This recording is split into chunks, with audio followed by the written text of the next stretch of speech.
To be fair, everyone always says it tastes disgusting. I actually quite like the taste of it. You're not allowed to chew it. Yeah. If you chew it, you'll shit yourself. Wise words. So we're here in Manchester. It's the week before Phoenix, and it's my first race of 2026. So I've got 3 races lined up this weekend. Men's Pro on the Wednesday, men's open doubles on the Thursday, and then the mixed relay on the Friday. I'm not really tapering going into this. I've had a couple of easy days before the men's pro race.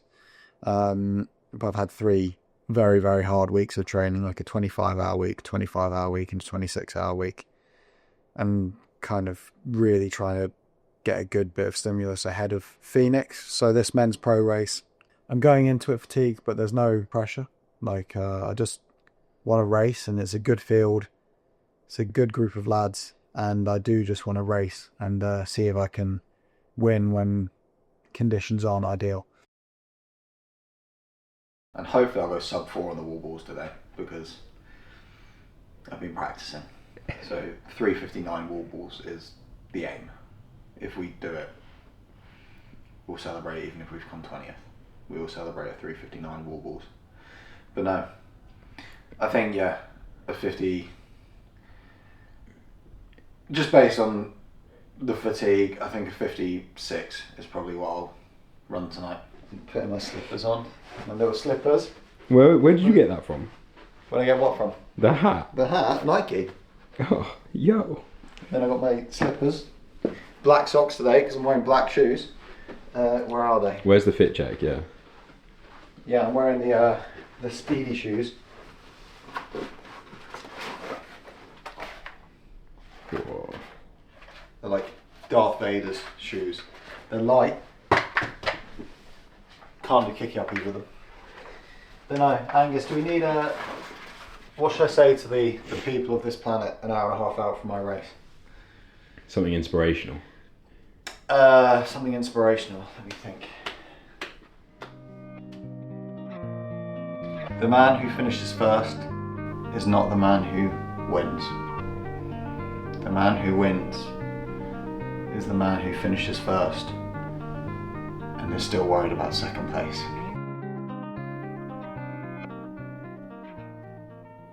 She looks like I've wet the bed. Oh, I didn't screw my lid on properly, and now I've got orange squash all over the bed. Doesn't look that bad from here. Well, to be fair, the hotel person, I wouldn't piss the bed in the top right hand corner where my head is, would I? So I'm not allowed to swear for YouTube, am I? You can do what you want. To be fair, you can bleep it out. So if I go, you can just blur that, can't you? Although that does waste your time. Sorry, the caffeine's kicking in.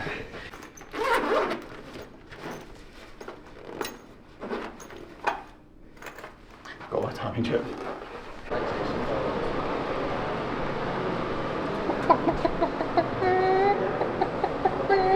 No, I actually feel quite good, considering I've done an average of 26 hours of training the last 3 weeks. I feel positively sprightly. That is also probably an absurd amount of caffeine. Hello, caffeine. Lovely to meet you. I haven't seen you in And a I've not week. even had the jungle juice.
I was a bit off with my prediction, I think. If I'm honest, it was not what I was expecting at all. Like, I was kind of trying to resurrect my legs the whole of Wednesday during the day, and I woke up not feeling great. But yeah, we just went out there and enjoyed it. I put no time pressure on it at all. I think I won by 1:10 in the end or something like that. So super pleased with it. Second fastest time ever in the men's pro for me. Literally just 26 seconds off of my PB. And considering Manchester's not the quickest of courses and just the conditions I was in, I'm ecstatic really. Like, yeah, I couldn't have really asked for much more, and it felt very comfortable as well, is the main thing. Like, at no point did I feel like I was suffering. Obviously, the wall balls, I got there and I was a bit more conservative just because I've got Phoenix next week. But yeah, it felt great, and it was good to go head to head with a lot of the British boys as well.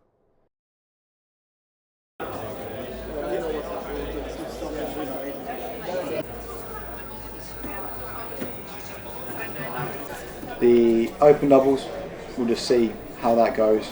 There's no real like strategy or targets for that. 300. Hang on, let's revisit burpees. So you weren't happy with that? Let's go back to that. I'll do one. Yeah. You do one. Yeah. And then... Hi, I'm George.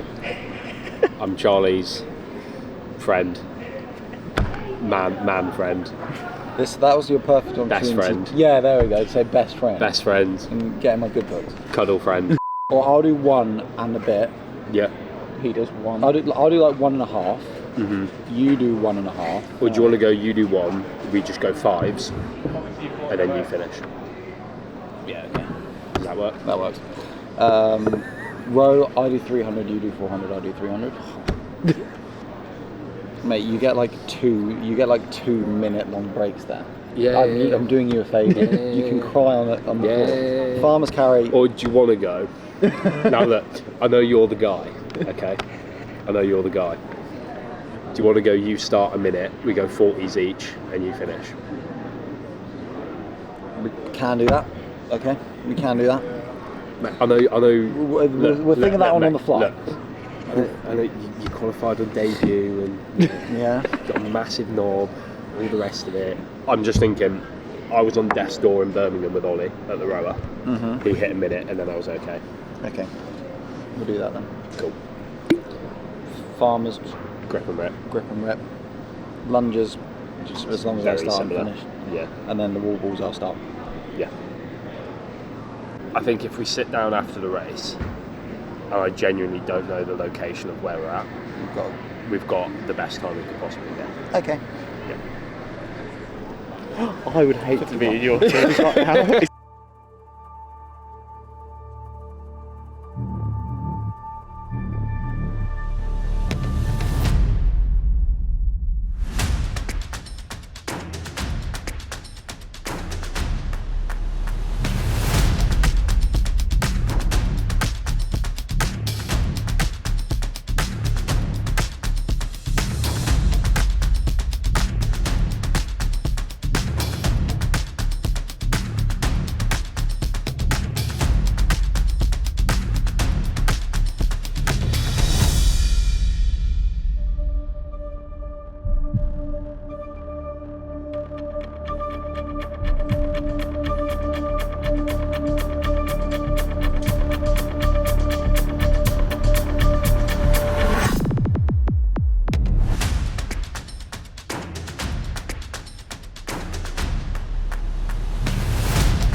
The race with George didn't quite go to plan. Like, he's had a bit of an infection and a virus, so it didn't really make much sense continuing on just putting himself in a bit more of a hole, so we decided to pull the pin on the race. Like, it was obviously a bit disappointing for both because we were looking forward to it, but it is just one of those things where health comes first. So he's okay now, and he's going to have some much needed recovery. Well, we had to pull out after the sled push because George had an issue with his chest, and it's no there's no point in him ruining himself for weeks/months for like an open doubles. So he pulled out, like, smart decision, but I still do need to get some race specific intensity in. So we're gonna head into the gym now and probably do 40 minutes of work at like a 3:40 pace on the treadmill. Some sort of combination of 10x4 or 5x8, something like that.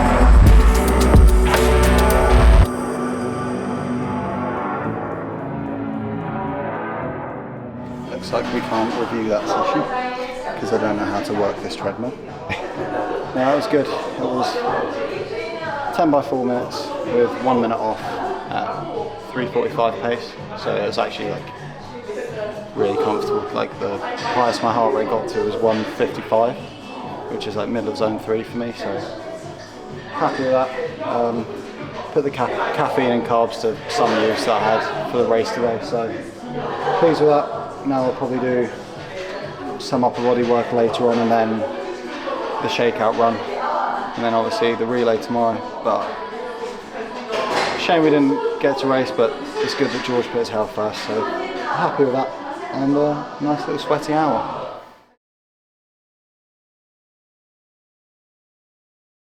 I've been on the bike for an hour this morning. I slept with my alarm, so it was meant to be 2. I went and had breakfast with Kerry, who was like one of the heads at Nike, which was nice. And now we've got a hour and a half kind of panel talk thing with the Unbeatable crew for Nike, just about my journey and about how they can kind of push themselves to try and break into the Elite 15, just like I have this year. After that, probably train again, and then we have the relay this evening.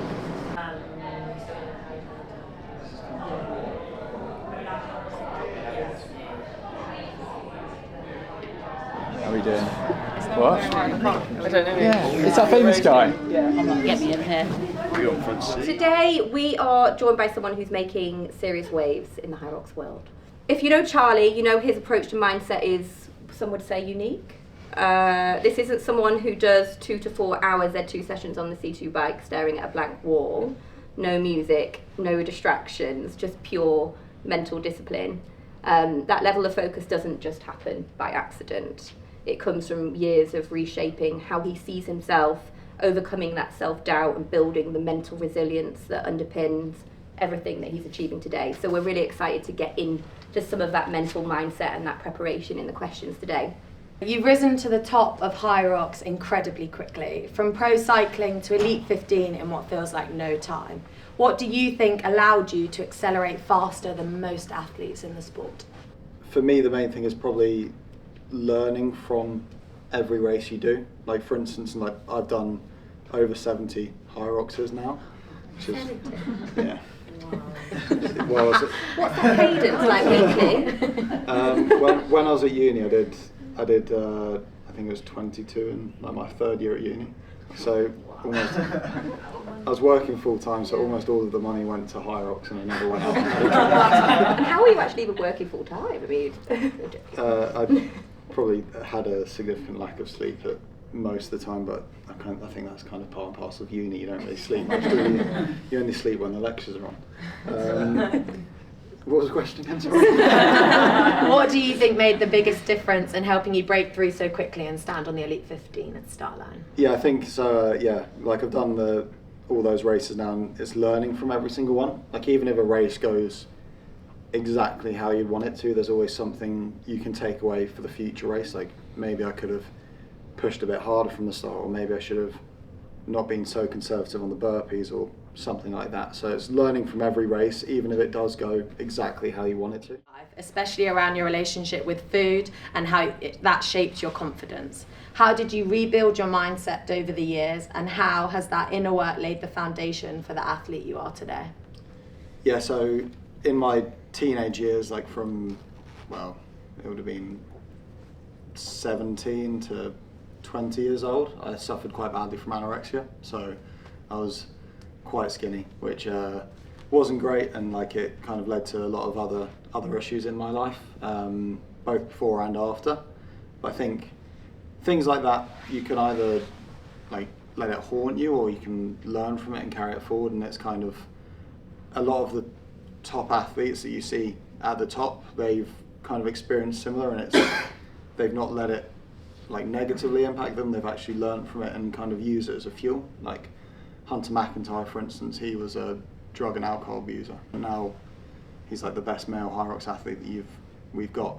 And it's taking those negative experiences and accepting them, and like no one wants to go through stuff like that, but accepting it for what it is and then using it to carry you forward positively. Can I ask a quick follow-up to that? Yeah. So obviously at 20 you started to get into recovery, I assume. How did you go from dealing with anorexia to becoming so impressive in your sport? Like, what was that journey? Well, it was for me the main switch was going to university. Like I went to university and no one there knew anything about me. Like you go there day one, week one, semester one, and you're meeting people for the first time, and it's kind of that was the switch. Like on my 20th birthday, I was just like, I kind of need to try and change something here, and just literally took a complete new approach to life. And I know it's probably not as easy as that for some people, like it kind of takes a bit longer, but I was just like, this is my opportunity to kind of put wrongs to right. And like I've had 4, 5, 6 years of not great like mental health and not great physical health, and kind of using that as my like fresh start, if that makes sense. Yeah. Consistency is obviously a massive thing for like you, like everyone training. How do you match that with like intensity? Because you don't want to push it too hard one day that you can't show up the next day, but like you almost seem to do both. But I don't know, how do you balance that? I think it's all about building slowly and then knowing when you really do need to dial things back. So when I do take it easy, I really do take it easy. Like I say I do a lot of zone 2 stuff, it is more zone 1 stuff. Like my easy sessions are really easy. Like I can just literally chat and waffle to people the whole time. But it is kind of just building up to that. Like I've thankfully come from a sport in cycling where it was almost harder, well, it was harder to train for that than it is for HYROX. So I actually find this training easier than back then. But it is literally just years on years of building. Like if you're starting at 10 hours, just work at 10 hours and then build up to 12, 14, 16. But then some people, like Alex Ronkovic, he only trains 13, 14 hours a week, and he's the world record holder. So some people, there's like an intensity and there's a volume spectrum, and some people sit right at the intensity bit and they don't need to do that much volume to get the adaptations, but then some people like me are closer to that volume bit. So I still do intensity, but it's nowhere near as hard as what he's doing. Like I hardly spend any time in zone 5 heart rate, for instance. Like it's all very calculated sort of threshold efforts. And thank you, Charlie, for making the time. We really, really do appreciate it. And thank you for everyone for coming as well. No, thank you.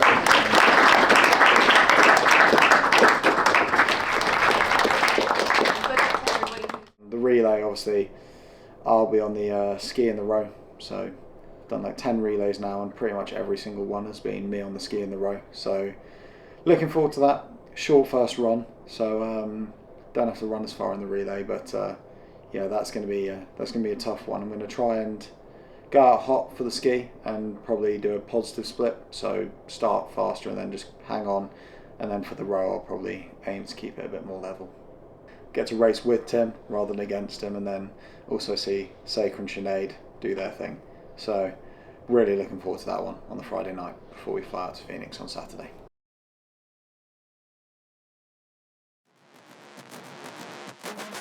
Yeah.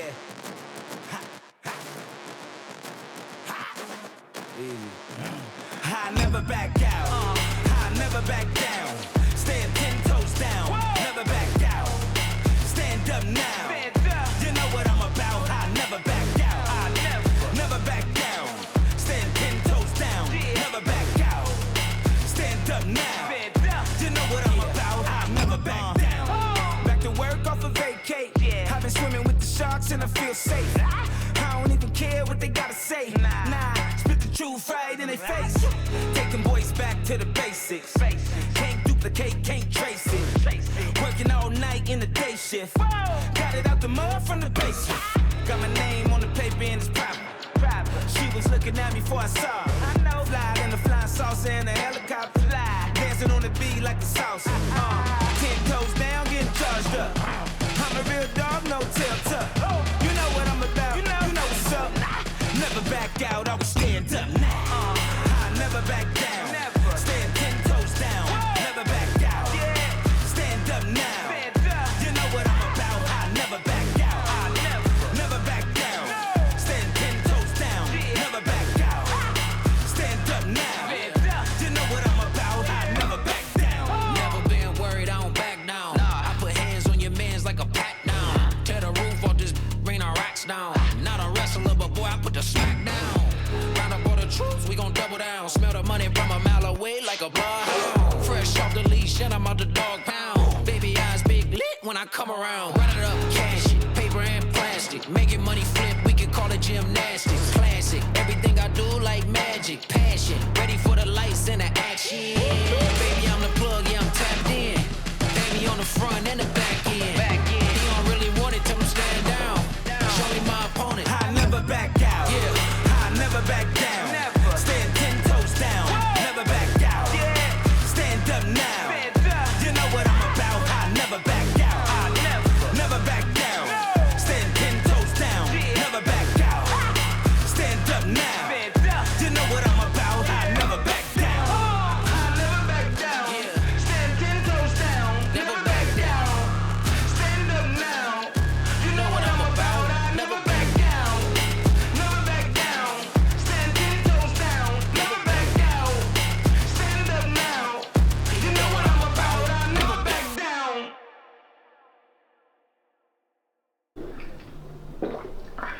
Unofficial world record.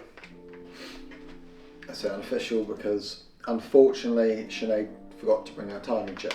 C'est la vie. Did anyone die? No. It's not the end of the world. Other than that, that went well. I mean, I've got little legs, but they were running quite quickly tonight, so really happy with that. First lap was short, by the way, before people comment in the comment section, oh my gosh, you did a 2:15 kilometre, you should be in like the World Championships for running.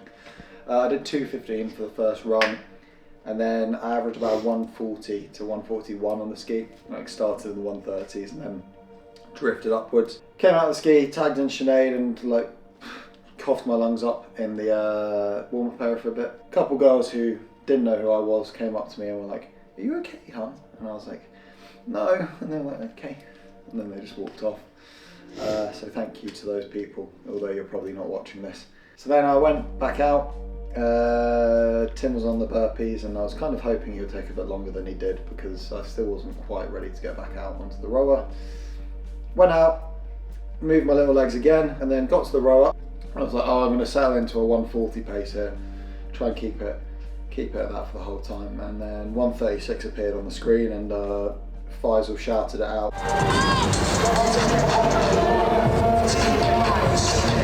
So I was like, I kind of have to hold this now. So I held that, and then like the last 100 meters I dropped it back to a 145 because getting off that rower and running for 300 meters, 400 meters afterwards was not my idea of a good time. So I got off the rower, I nearly body slammed a poor girl that ran across me when I got off the rower, so if you're watching this, I'm apologising, sorry, I hope you're okay. And then I went and tagged in Sinead, and as I was recovering and trying to find my soul somewhere in the HYROX course, Nat, she told me that we were going to get disqualified because we didn't have a chip on. So, c'est la vie. we got the 46 minutes and 42 seconds or whatever it was. My legs felt good. It's now 11 o'clock at night. I'm going to go to the gym in a couple of hours. Pure Gym in Manchester at 1 AM on a Saturday. It's going to be rocking. And then we fly to Phoenix tomorrow. So that's it for this episode. The next episode you'll see is probably something from Phoenix. So don't go changing, as Spencer Owen would say.